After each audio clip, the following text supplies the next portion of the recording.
Don't come to my wedding. You're no longer my family. That was the message my daughter sent. No punctuation, no hesitation, just execution. I stared at the screen for a full minute, then typed back, understood. No anger, no questions, no begging. Then I made a call, one call, to a man I hadn't spoken to in 11 years.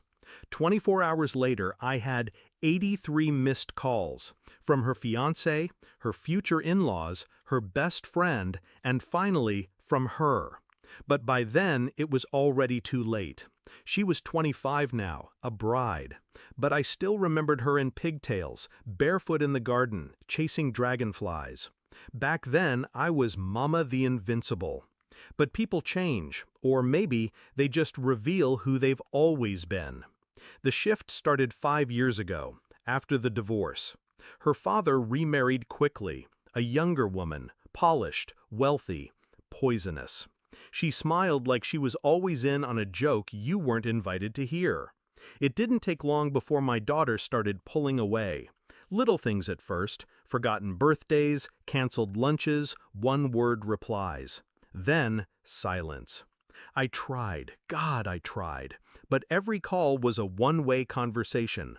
Every visit felt like I was trespassing in a life she didn't want me in. Until the final blow, her wedding. My invitation revoked by text. I didn't scream, I didn't sob, but something in me crystallized. Not out of pettiness, out of clarity.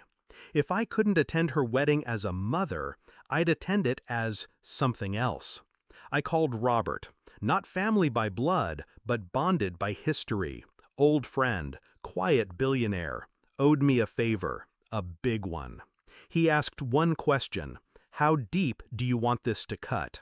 I replied, not blood, just truth. Robert bought out the wedding venue by morning, the entire estate, security, catering, staff, all now operated under his team. The original contract was voided due to property restructuring, but that wasn't the masterstroke. That came next. You see, her fiancé, Ethan, wasn't who he claimed to be. Not entirely.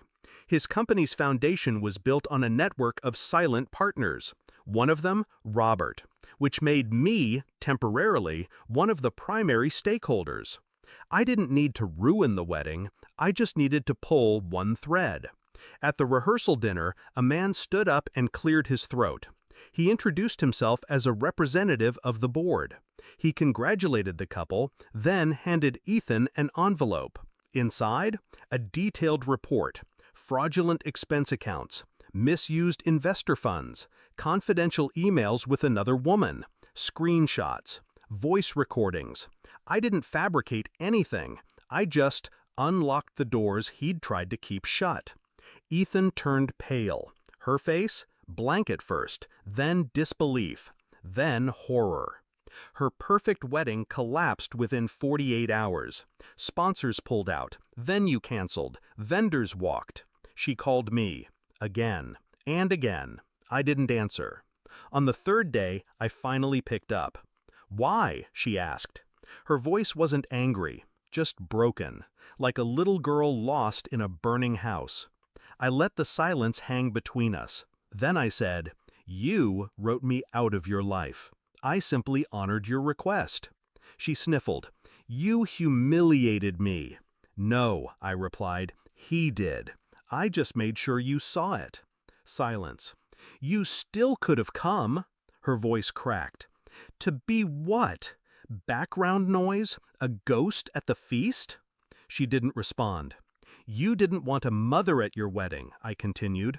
You wanted a witness to your lie. I don't attend performances. Then I hung up.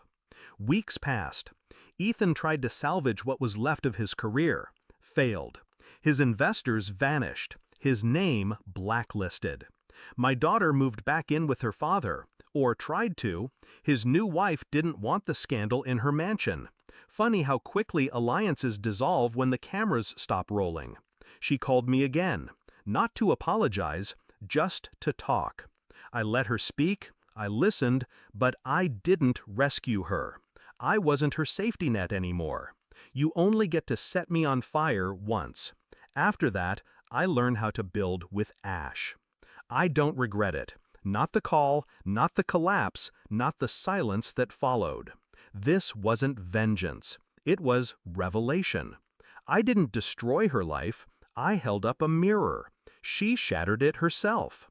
People think betrayal is loud, screaming, slamming doors, dramatic exits. But it isn't. It's a text. A dress not returned. A chair left empty at your daughter's wedding. But when they push you out, they forget. You were the one who taught them how to open doors in the first place. And when you lock one behind you, you don't always leave a key. Understood. It was never just a reply. It was a warning, wrapped in restraint. And by the time they understand what you meant, it's already too late.